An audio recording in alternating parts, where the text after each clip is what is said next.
I'm going to call to order this work session for the Monroe County Board of Commissioners, May 19th, 2021.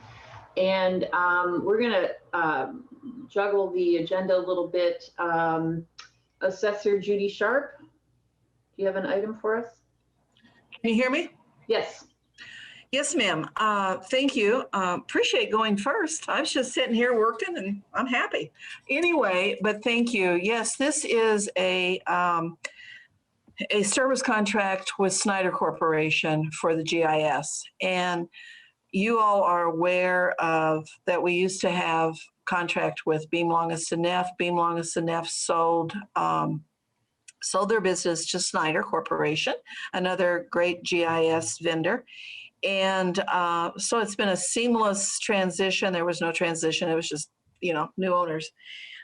Snyder has come up with this service contract because I think you're aware of a few weeks ago, we had some issues with the GIS going down a couple of times due to a whole lot of technical difficulties that are way over my pay grade.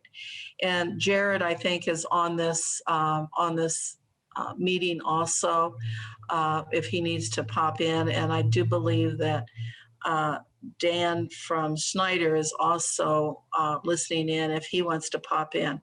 But talking to everybody, and Snyder worked very closely with Jared and TSD, our TSD department, to get us back on running. And it's a lot when GIS goes down. I think you all can appreciate that. During this pandemic, GIS saved everybody that we could just get online. And this is a tool that I can't do without. And I would say that most people cannot do without it anymore. And it just really happened at a real bad time for us here in the office because my Form 11s had just gone out. My GIS didn't work, and that's where all of our systems are in, including my Encama and everything, which is my software system. So we had a lot of issues. I talked to Penny one day, and she knew that. Talked to Jeff McKim. But the workaround, or what we finally came up with, and working with Tron and Jared, is the service contract with Snyder, which is sort of it's called an augmentation. Snyder already does so much with our GIS, does everything, but this is going to be a different can of worms. They're going to be available to teach, to train, to work very closely. They will actually come down to Monroe County if needed, sit right beside Jared or TSD, whoever needs it. And it's in the systems. They're going to be able to work within the systems, the servers and everything, the real nuts and bolts that none of us really know. If we need help, they're going to be here. And it's a 6-month contract. We could have done a year, but we're going to just try it for 6 months. And we had a long meeting yesterday, Tron and I, and Margie was on it. I think Margie. I've been to too many meetings yesterday. But anyway, what we decided was let's try it. They're excited. I think Tron and Jared are excited about it. They've got some ideas of what they want to see developed, and I'm totally on board with that. What started this? Oh, Angie was Angie was the one also. When this first started, I thought I didn't know who was going to pay for it. It really didn't matter to me who was going to pay for it because I have funds that I can always go into if somebody else had an issue. Tron and Jared is brand new to county government. I think he contacted Angie and said, oh, we need this out of cum cap. Well, Angie has the budget in cum cap, and she knew that wasn't going to work. So the long meeting we had yesterday, I just said, look, no big deal. I've got the money for the next 6 months. It's $20,000. And somebody can pop in here if you want the exact. You've got them in front of you also, exact how much money. We can fund that out of reassessment. No issues whatsoever. And then next year, if we we continue with this contract, which probably will, because it's a good idea to have all of the people involved, to even be more involved. We can get some good things done for Monroe County. We go back to, as always, the assessor reassessment fund will pick up half, but we can budget for it next year between the two offices. We can talk about that during budget season or next year, no big deal. I'm just asking you to approve this. I will pay for it, no problem. I think it's the best thing for to get this on and get it done.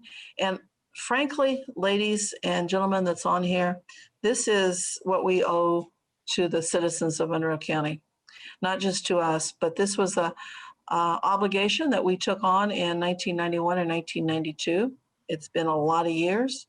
It is a product that has grown with the county, and it is something that we cannot ever not have. And we made a commitment to the citizens of Monroe County, because they're the ones that funded this and are still funding it, that it would be free and it would be up and running. And so I just ask, if you got any questions, please ask me, but I just ask that you will approve this contract next time that we get on. But this is just the meeting to explain it to you. I know Angie might want to have something, and Jared Eichmiller, who is our new GIS coordinator, I'm sure he has some things he'd like to say. So thank you. Thank you. So this is coming to a regular session, and that's really the time to have questions and to have. Okay. Yeah. So this is going to legal for, and I'm assuming the contracts can be checked by legal, and then we can put this on our regular agenda. Is that okay with my colleagues? Yep. Okay. Sounds good. All right. Thank you so much. You're welcome. Thank you all. All right. Planning, thank you for your patience. Oh, hang on a second. Are you guys going to approve it today? What Judy brought? We don't have a contract in front of us, so she needs to take it. Oh, to you legal. don't? And, Okay. No, she needs to take it to legal, and then we can put it on our agenda next week. We've actually, excuse me for interrupting, we've actually taken to legal, and there were no problems, but I didn't realize you guys didn't have a copy of the contract. Nope. We'll get that. Angie's got it. We'll get that to you with absolutely no problem. And next week, is it next week you guys meet again? Be more than happy to present it then to the whole public. Great. And then if we have questions between now and then, we'll send you an email or Jared. Please do. Yeah. Okay. Please do. Excellent. Thank you. Bye-bye. Thanks. Thanks for being on, Mr. Eichmiller. All right, so we go to our regular agenda, and again, I apologize for that. So the first item is Ms. Crecelius with ordinance 2021-11, Fieldstone PUD. If you would, please. Thank you. So this is the Fieldstone Plan Unit Outline Amendment 3, specifically for Parcel L. So this site is located in the former fringe area that surrounds the city of Bloomington. It's called the Fieldstone PUD, also formerly known as the Wiley Farm area. This was approved by the city of Bloomington in 1994 as a plan unit development. So this petition site is specifically Parcel L. It's within Van Buren Township. It is 4.49 acres. So this request is for an amendment to the original plan unit development outline plan only for Parcel L. They are requesting to amend the uses and define design standards that were silent in the original ordinance. The three uses that they're proposing to add is government facility, community center, and then agricultural uses that are non-animal related. And then they're also proposing to define parking, landscaping buffer yard standards, and the property setback standards. The intent is for this petition is for the Van Buren Township Trustee's Office to be able to pursue the construction of a new township office that also triples as a community center and also a community garden. Parcel L was amended in 2004 by Smith Design Group, by the United Pentecostal Church. It was amended to allow religious facilities. So it was amended somewhat recently. So the parcel is currently undeveloped and vacant.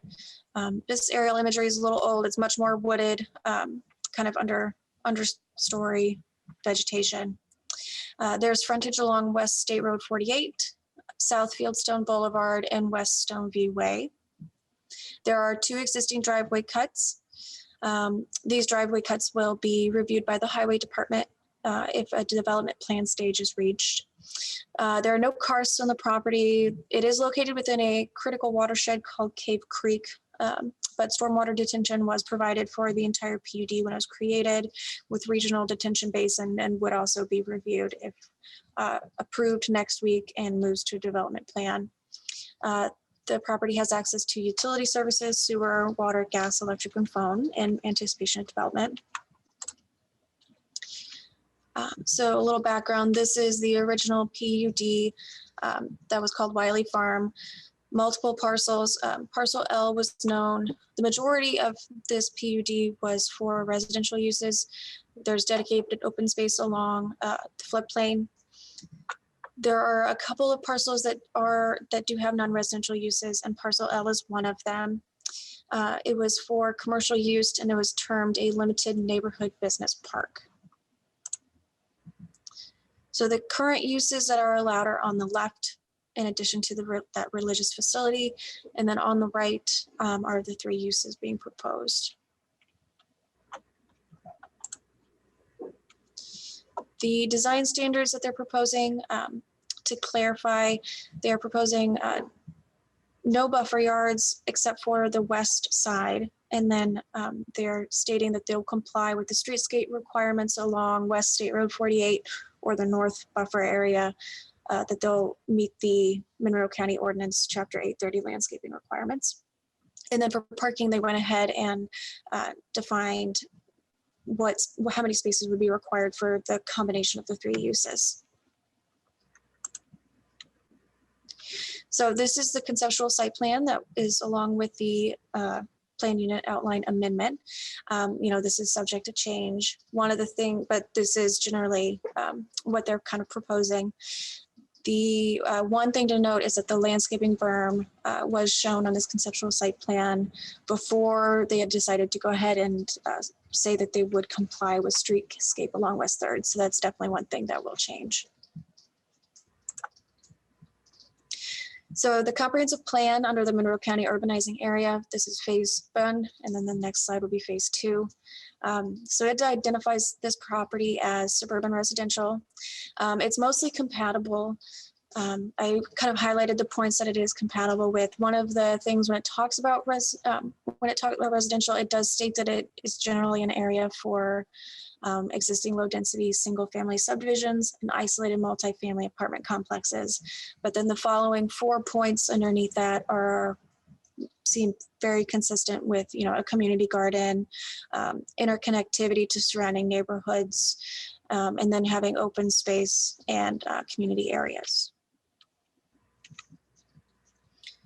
So the urbanizing area phase 2 was identified this as Gateway West. There's some proposed design standards, but overall it meets the intended vision, which was for a mixed use development area. So the Plan Commission had a final hearing on April 6th. Their vote was a positive recommendation, 8-0, with no additional conditions. The original staff report, planning staff had recommended a positive recommendation. So next week, if this ordinance request is approved, the next step for the petitioners would be to file a planned unit development plan when they have their final construction and development plans figured out. Does anybody have questions?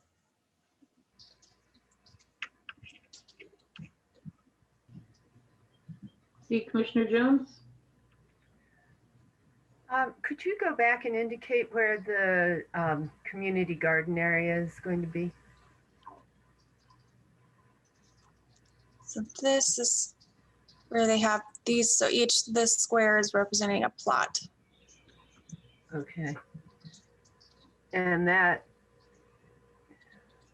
I guess I'm not oriented right here, is that bordering on 3rd Street or West 48? Yep, this right here is West 3rd Street. This is a existing kind of buffer yard than residential homes. Okay. Okay, thank you. Right. Commissioner Giffens?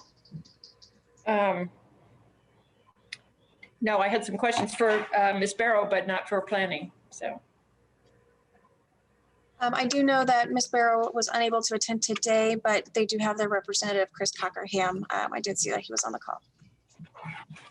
Did you want to ask him a question, Commissioner Giffens? Yeah, I wanted a better description of the community building and what it would be used for. What kind of activities and who could use it, sort of thing. So Chris Cockram here. Can you hear me? Okay. Yes. Okay, great. So commissioners, thank you so much for hearing this plan. And Commissioner Giffens, so the plan is, and again, Rita and her board, and they have, I believe, about 17,000 Van Buren Township residents that they serve. But there's a need for, and it's not a large community building, but it's one that just would be just add value to the township, and just make available there for them. And obviously they'll have their restrictions on use and how they would utilize the building, but it would just be available to them for community meetings, for meetings for the township trustees, and then if somebody wanted to use it for personal reasons, they would make it available to them as well. And then obviously follow all their policies that they would come up with. But as you notice here, and again, hopefully once we get through the approval process, we will design the buildings. But this is exactly the size of the building that she's hoping to build. So it's not a huge building. I believe it's around 4,000 square feet. So it's not a great big building that's going to have major gatherings. It's just going to hopefully add value and be an asset to the township. Just as another meeting place to offer. And again, this was part of the demand that they saw in their current location. And she's, again, the community garden. And so all three of these uses were things that were being asked for amongst their township. And she was just hoping to satisfy them with that. Thank you. Do you know what she plans or what the township plans to do with their existing offices? Well, I believe so. And again, I'm speaking just from what I've heard Rita speak about, but they've had to move out of the fire station there, and then they put themselves temporarily in a building across the street because of how the fire district had changed. And that building was just a temporary building. They engaged me about a year ago to help them find a new location. So the building across the street really was just there until they could find a new location. So, in order to hit a timeline so they could move out of the fire department. So the intent was never to stay there long term. How they're going to repurpose that building, I'm not sure. Thank you. Great. Thank you so much for being here and taking questions. Is everyone okay with having this on our agenda next week? Yep. Okay, great. So could you have this put on our regular agenda for next week's meeting, please? May 26th. That'd be great. Excellent. Thank you. Great. Thank you. Thank you. All right. Thank you, Ms. Griselius. Mr. Myers has ordinance 2021-22. Southern Meadows, whenever you're ready. All right, thank you. Can you hear me okay? Yes. Okay, so I just have the packet today, but then whenever we want to hear this at the formal session, I'll have a more concise PowerPoint prepared for you. So this is the Southern Meadows Planning and Development Outline Plan, 2011-PUO-04. It was heard last at the Plan Commission meeting, admin meeting actually, earlier this month. for a vote. In the previous formal session Plan Commission meeting, there was a motion to pass this on with a positive recommendation, but we wanted to make sure that we had conditions prepared as originally staff had recommended denial. So during the last formal session of the Plan Commission, which was in April, and then the administrative meeting, which was earlier this month, some conditions were worked out with planning staff as well as the petitioner. So overall, the Plan Commission did recommend approval of this petition. I believe the vote was, it was a close vote. I think it was 5-4. That's included in the review packet. But just going into some summary and some discussion here about what it is and what's going on. It's the Southern Meadows petition site. It's comprised of 37.02 acres. It's in Perry Township. You'll be familiar with the area. It's just immediately east to the proposed Clear Creek Urban petition site. So South College Drive and South Rogers Street are on either side of this petition site. Originally, about a year ago in January, the Plan Commission approved a major subdivision for this property. I believe it was for 95 lots, and it was all single family residential. So essentially it was approved. All they needed to do was apply for permits and go through the final plat stage. However, there was an exchange of the ownership of the plat and the land. The new developer, is now proposing to double the density of the area, and instead of doing single family residences, they're going to propose to do paired townhomes.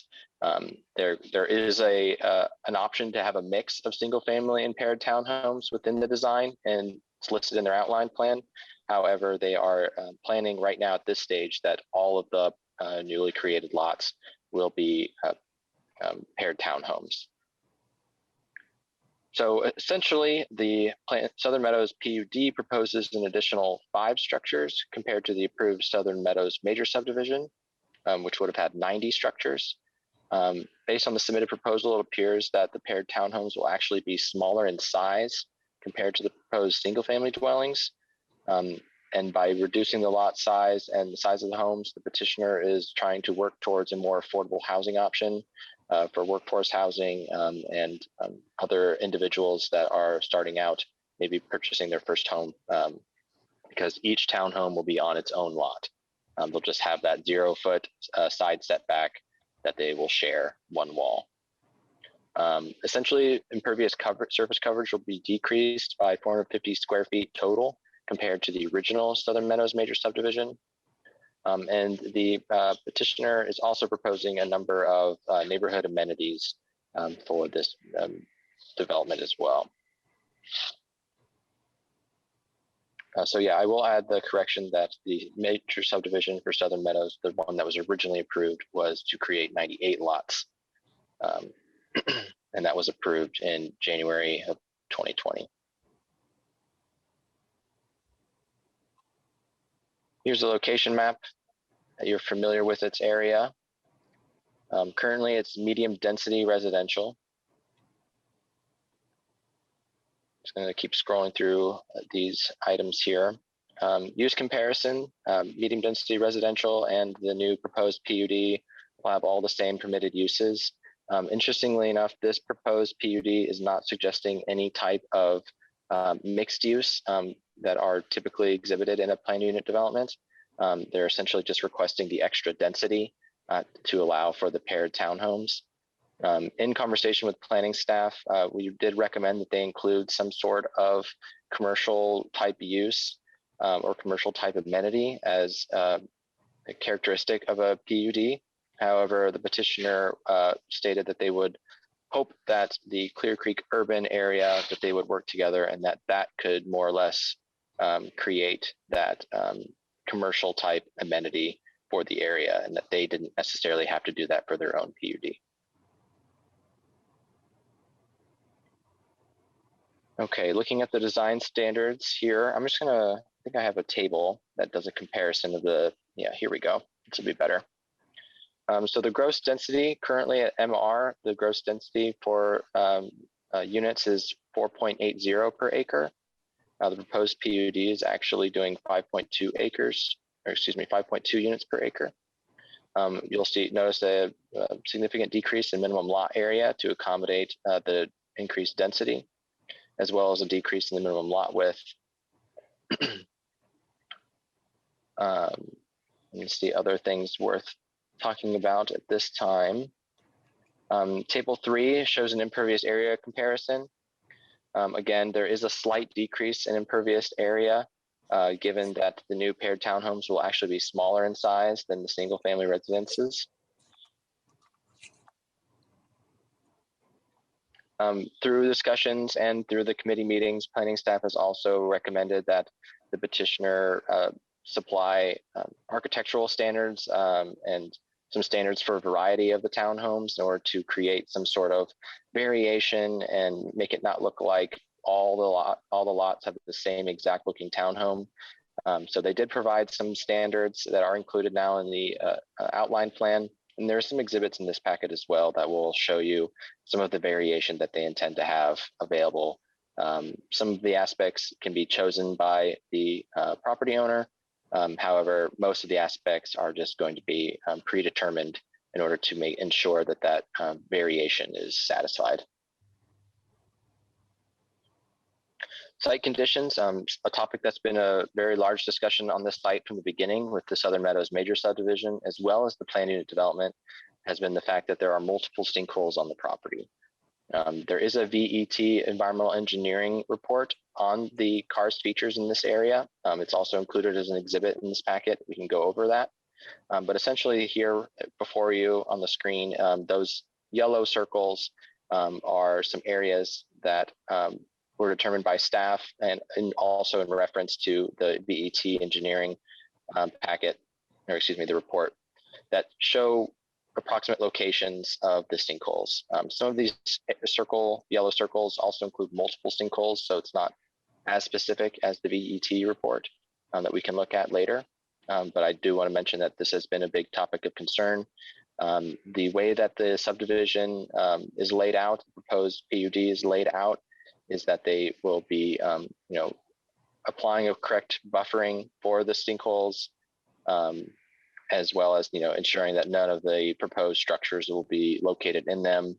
Some of them will be located in common areas, and some of them will be buffered accordingly on particular platted lots. There is some FEMA floodplain on the site as well. You'll notice up here in this section, as well as in this section. I will state that this section here, if you remember, was in line to be transferred to blind squirrels. That type E is still on planning staff's desk waiting for some sort of determination with this proposal, as well as if we see anything new from the Clear Creek urban proposal. So that section area may not be included with this particular PUD, but there still is some floodplain located here in the northwest corner.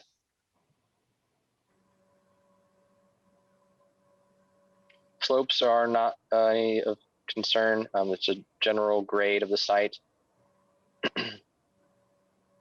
Infrastructure and access, essentially, the same infrastructure will be in place that was previously approved with the Southern Meadows major subdivision. I believe the only substantial changes would be to some sidewalks in certain areas, as well as stormwater management to accommodate some of the new density. And then everything else is going to be essentially the same. The roads will be the same. The petitioners is also proposing the inclusion of an alleyway that will go behind some of the sites, as well as some additional paths through the petition site to allow more walkability of the proposal and connection to multi-use paths in the area.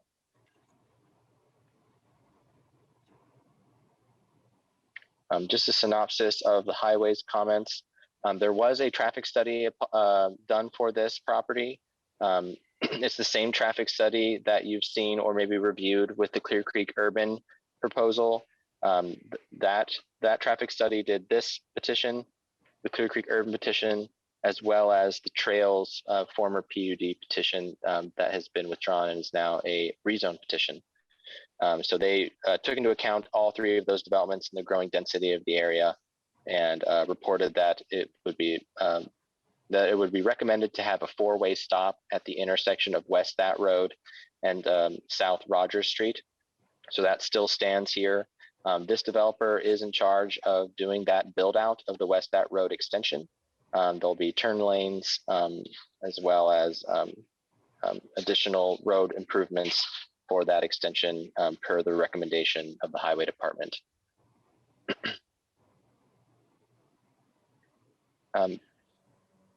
During the Plan Commission meetings, there was also a question brought up about whether or not the Monroe County Fire District had any input on this increased density for this petition site.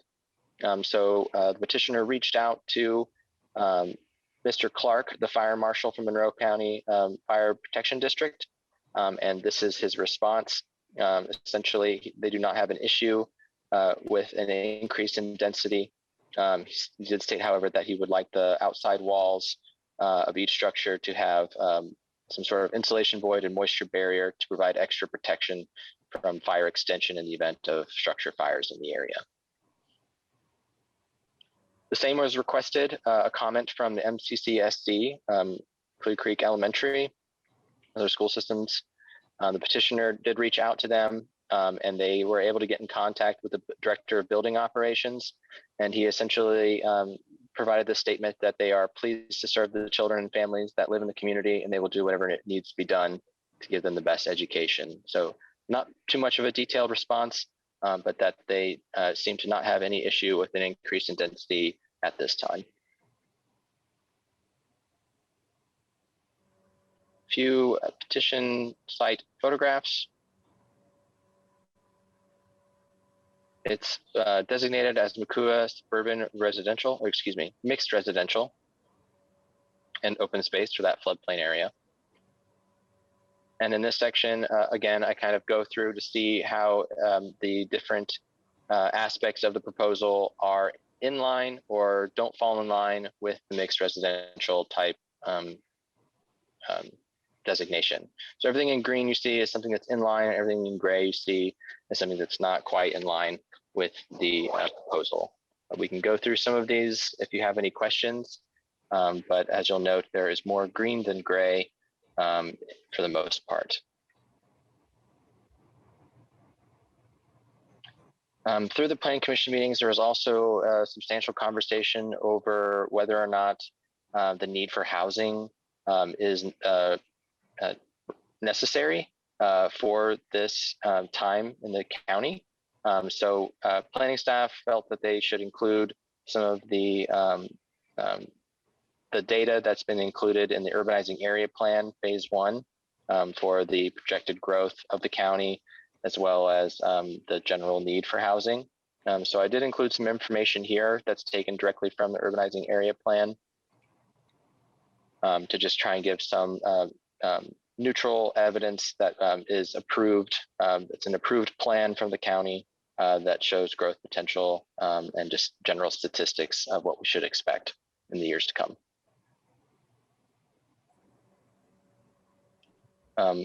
Makua urbanizing area phase 2 is designated as a neighborhood development.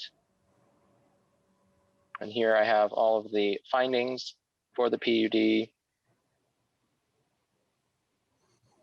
Of course, the written statement, as well as the outline plan itself. I'm going to keep scrolling through this until we get to some of the images that we can look at and talk about some more. So here's the most detailed proposed outline plan with each different phases. You'll note that there's 2 entrances to the subdivision. This is the West That Road extension. And then this entrance will come off of South College Drive. There were a number of conditions of approval that I'll go over here in a moment, but I will state that one of them is that both entrances to be constructed earlier on in the phases. And that's something that the petitioner said that they could accommodate. So one of the Plan Commission members stated that they wanted to make sure that the entrances were available earlier on in the development than previously suggested to ensure that that level of access was provided effectively. So you'll note everywhere in the light green is common area. And then everywhere in the dark green is open space that can be used as an amenity. The petitioner is proposing a dog park here in the dark green area. That's also partially in floodplain. And then this area here, this dark green area, does have a sinkhole on it, but they're also proposing a basketball court as well as, I believe it's a pavilion. The resolution's pretty bad with this image. So I would have to correct myself if that's not right. But they are offering some amenities for the neighborhood. You'll note that each of the lots for every townhome, they will share that one property line and one wall. Here is the alleyway that I mentioned earlier.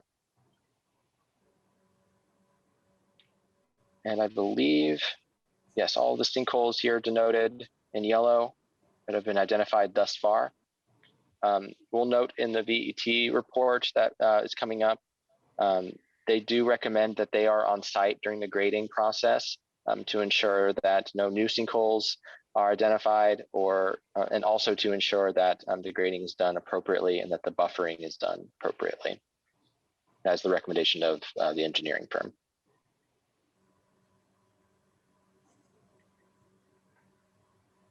Okay, here I have a more zoomed in image. It's a playground, excuse me, not a pavilion, a playground.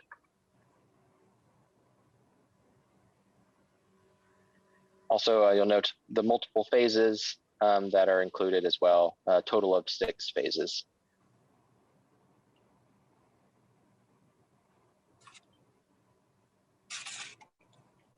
Okay, the next few items here in the exhibits, just some schematics of what the townhomes could look like. Some with garages, some without is being proposed.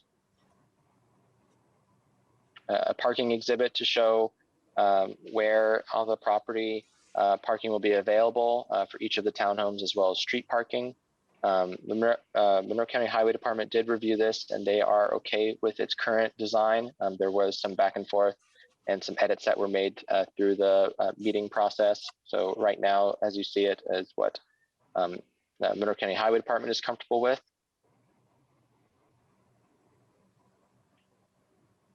Again, a little bit more detailed zoom in of the areas with parking.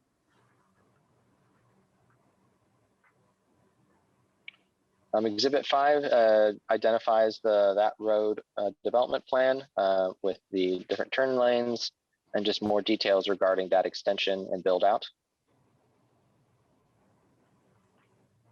This is the original approved preliminary plat for the Southern Meadows major subdivision. You'll note the lots are bigger because they are to accommodate single family residences. There's no alleyway, but there are still 2 points of access. And this is what was approved. So if the PUD falls through, the petitioner does have the ability to go ahead and proceed with final platting this preliminary plat and going ahead forward with the build out of single family residences after the final plat is approved.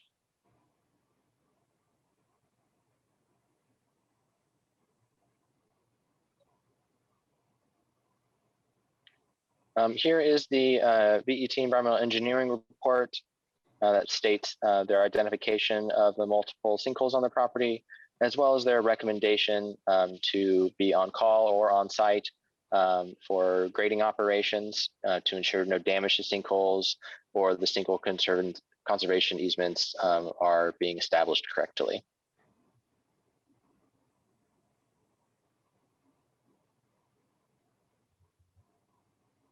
This is just another copy of the preliminary plat that was approved in January of 2020.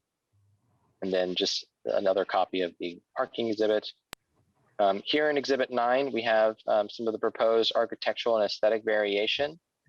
So there's a variety of elevations that they are proposing, as well as a variety of exteriors.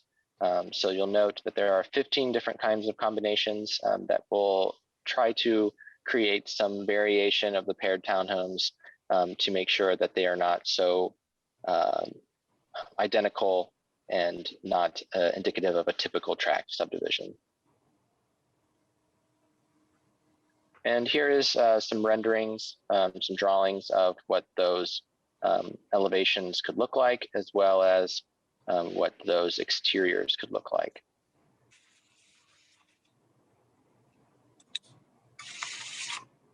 So just scrolling through these pictures, and I'm sure if you have the packet in front of you, you can stop and take a look at more of these if you have any inclination to do so or any questions about them.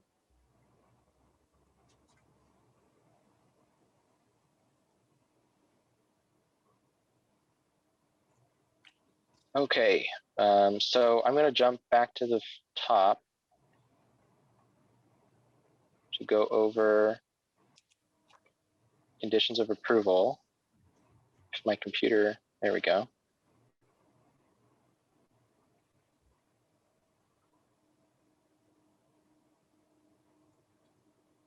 Okay, so the Plan Commission offered a positive recommendation of this petition with a vote of 5-4 with the following conditions of approval, and those are listed here.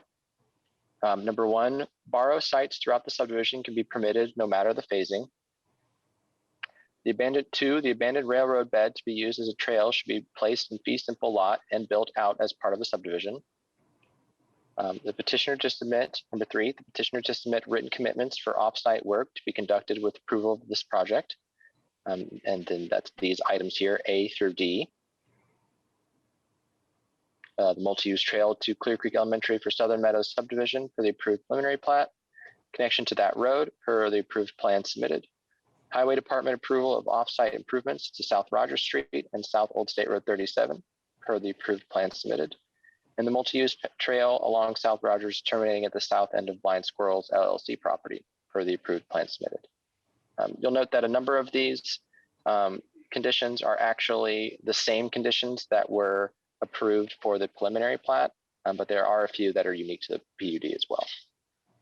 So continuing, number 4, a developer commits to grant sinkhole conservancy areas per Chapter 829 should new sinkholes surface prior to lot development, and that a geotechnical engineer be present on the site during the initial mass grading of any phase, especially during road and detention pond construction. If any issues arise, the petitioner's engineer will be required to notify staff and provide any alternate plans. Number 5, drainage details of floodway crossing at west entrance and remaining drainage calculations are to be approved by the MS4 coordinator prior to issuance of any grading permits. Number 6, remaining drainage calculations are to be approved prior to preliminary plat approval. And finally, number 7, the developer agrees to construct roadway connection to South College Drive as part of phase 2 as shown on the PUD outline plan.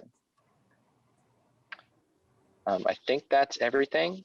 Something that is not included in the ordinance conditions, but a note worth talking about is also the petitioner's willingness to work out a way to build out the old bridge on the Rose property to the north of the property of the petition site, excuse me. They have started up with communication with the owner of that property that has the old bridge on it, and are talking about getting some plans created in order to get that repaired, which would offer some connection with that multi-use path area to the northwest of the petition site. So now I believe I will open it to any questions. All right, thank you, Mr. Myers. Comments, questions, Commissioner Jones? Will any of these be rentals, or are they all to be for sale? That's a good question. I don't believe we have any ability to restrict their rental capacity, but just in general communications with the petitioner, I believe that the intent is to be ownership. Okay, thanks.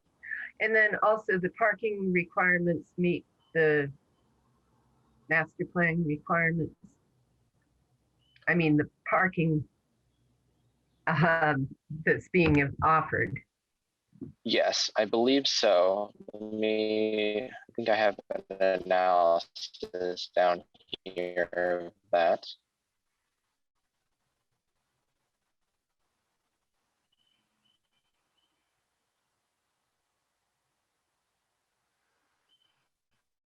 And if not, I can essentially, with the combined parking as well as garage parking and driveway parking, both the Monroe County Highway Department and planning staff felt like that there would be no issue with parking here. Okay, thank you.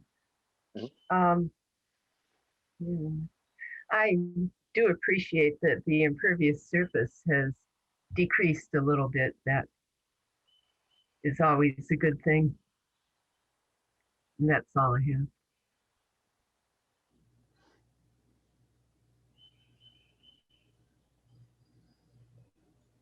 Okay, comments, questions, Commissioner Githens? Well, it looks like that's a very, very small playground, first of all. That was a little disappointing to me. But you indicated that the Plan Commission voted 5-4 on this. What were some of the objections raised? Can you share those with us, please? Yes, so there was a lot of conversation about just the overall density of the property. I don't have a brief of the last Plan Commission admin meeting, but essentially there was a lot of conversation about how planning staff recommended denial based on the fact that there is so much new density going on the property, and that there's no commercial amenity being offered as well. So many of the members of the Plan Commission were divided about the necessity for new housing, this type of housing in the area, and just the overall concerns for the density and its effect on the environmental factors of the area. All the sinkholes, traffic was a concern, and other things like that. So does that answer your question enough? Yes, thank you. Okay. Thank you for the presentation. I will just note that the reason I believe that the question for the fire district was raised was because at the time, there was, at that time, a fairly recent fire that had spread in a similarly built project. And it spread very quickly among homes, between homes that were paired like this. So that was I think why that question came up. So, all right. So there's a lot, there's a lot here, and I don't know how my colleagues feel about when they would like to hear this petition. I would recommend June, just to give some time to read through. There's a lot of information here, and to ask questions of planning staff if you have them. Now that you've had a presentation and you've also read through all of this material. So I don't know if there's a particular date that you all are interested in.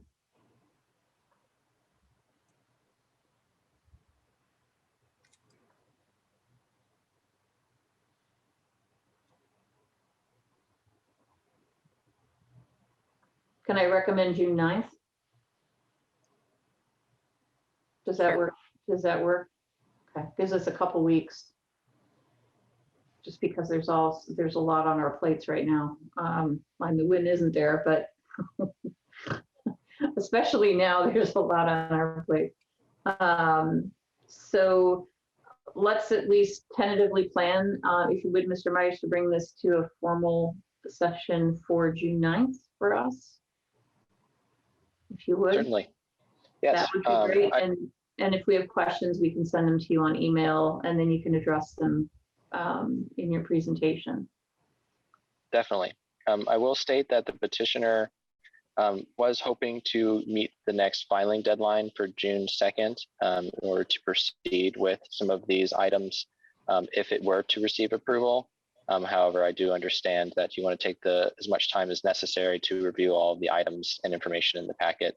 So if June 9th is more amenable to each of you, then that's what we'll go with. How do my colleagues feel about pushing that date up to June 2nd? I think I would have a hard time going through all of this along with everything else that I need to be looking at. Yeah, yeah. And if they apply, they can be accommodated if they apply, right? I mean, if there's a new position or something, or. Yeah, I would have to double check with planning staff about if we would accept the filing of a potential subdivision or other planning items before a formal decision was made by the Board of Commissioners. So I'll have to get back with you on that. Yeah, well, I'll just get to the petitioner with it. I guess that's what matters right now. We just need to make sure we can do this justice, and I just, you know, I understand that they have a deadline, but rushing it, I don't think is an ideal circumstance for anybody. So apologies for that, but that's how things go sometimes. Okay. So other questions, just send them on to Mr. Myers, and thank you again for coming and presenting this to us initially, and we look forward to seeing you again soon. Okay, great. Thank you. Ms. Purdy, is there anything else that we have for our work session? I have something that I'd like to bring up. And I debate whether this needs to be ratified next week, but I'll let you guys make that decision. Last week at the work session, Sam Crow gave a pretty in-depth conversation and a presentation about the need to change their dentistry contract. We had looked at that, and I think we had got the finalized version back from the vendor yesterday, so we didn't have time to put it on your formal agenda. However, it is a reoccurring thing that we've handled for years with the inmates in the dentistry program. This is just allowing more access and having it here more often. Mr. Crow last week said there wasn't any impact on the budget. And the base contract, we didn't make any changes to the majority of the provisions. We added some boilerplate that we need to be in compliance with state law to that. So that has been at least published on our website at least once. I think given the gravity of what Mr. Crow described last week, I think it would be appropriate to get it approved. And then if you want me to bring it back next week to ratify it, I'm more than happy to do that, but I'll leave that to your discretion. Okay. How do my colleagues feel about that? I'm willing to move forward with it. I do think it's rather important. I agree. After hearing how long they're going sometimes between the visits from the current provider, I would like to move forward. Okay, so do we have an amount on there? I think that was it's 2,200 per day that they're here. He anticipates once a month and probably more often at the beginning to get caught up. Okay. So I'm going to go ahead and move that we approve the MOU with Mid-America Health Dental Services for the Correctional Center at a cost of $2,200 per day. Second. We have a motion and a second. Let's see if there's any comment from the public who's still on. Thanks for staying with us, public. Okay. Mr. Cockrell, will you please call the roll? We'll go ahead and put this on the agenda to ratify next week on the Mid-America Health Dental Services for Correctional. Commissioner Thomas. Yes. Commissioner Jones. Yes. Commissioner Githens. Yes. Motion is approved 3-0. Thank you. Great. Thank you so much, Mr. Cockrell. I appreciate you staying on top of this. This is important. did you have anything else for us, or Ms. Purdy, anybody else? I do not. Not either. Okay, all right. So with that, my colleagues have anything else? All right, with that, we are adjourned. Thanks, everyone, and we will see you next week.